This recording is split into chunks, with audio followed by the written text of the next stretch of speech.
कैसे हैं आप सभी? मैं आशा करती हूँ आप सभी लोग स्वस्थ और प्रसन्न होंगे। आज हम हमारा पाठ मौखिक अभिव्यक्ति को पढ़ेंगे और समझेंगे। आइए इस पाठ को प्रारंभ करते हैं। यह है हमारा पाठ 22 मौखिक अभिव्यक्ति। सामाजिक प्राणी होने की वजह से मनुष्य का संपर्क मौखिक भाषा के माध्यम से सबसे ज्यादा होता है।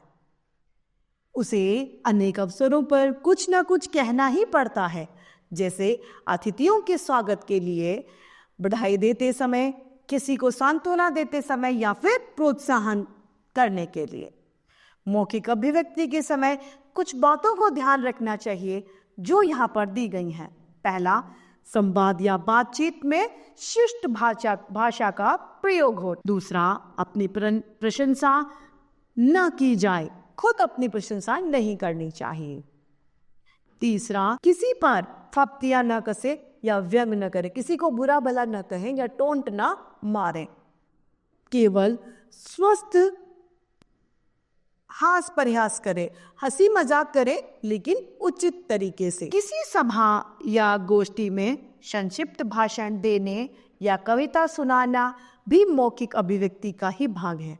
कोई छोटा सा आप भाषण से अपनी बात रखें या छोटी मोटी आप कविता कहें और अपनी बात उसके जरिए कहें, यह भी एक मौखिक अभिव्यक्ति का भाग है। वास्तव में आपस में की जाने वाली हर बातचीत मौखिक अभिव्यक्ति है। इसका उद्देश्य मन बहलाव हो, सूचना देना हो या कुछ जानना हो, लेकिन मौखिक भाषा का प्रयोग किया जाता है। किसी के लिए उत्तर देना, किसी की बात सुनना, अब किसी को भाषण देना, किसी को कुछ समझाना, सभी मौखिक अभिव्यक्ति है। इसके साथ साथ चुटकुले सुनना, अंतराक्षरी खेलना, समाचार सुनना, ये सभी भी इसके भाग हैं। इस प्रकार संवाद, वार्तालाप, वाद विवाद, कहानी सुनना आदि भी मौखिक अभिव्यक्ति के विविध रूप है। मौखिक अभिव्यक्ति पर आधारित आजीविका के साधन कुछ ऐसे भी हैं जिससे बोलने की वजह से आजीविका यानी जीवन निर्वाह के साधन होते हैं।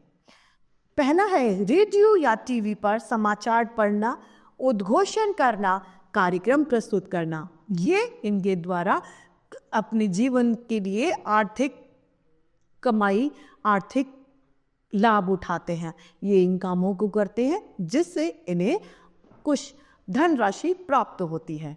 दूसरा है स्वस्थ हास परिहास द्वारा मनोरंजक कार्यक्रम प्रस्तुत करना।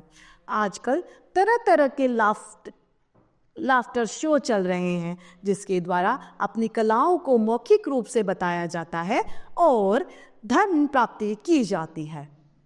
तीसरा, रेलवे स्टेशन व एयरपोर्ट पर सूचना प्रस्तुत करना इत्यादि।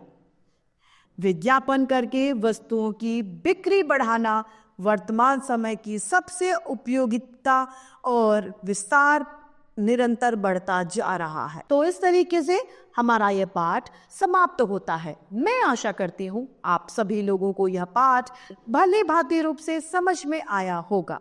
तो आज के लिए इतना ही, फिर मिलते हैं। धन्यवाद।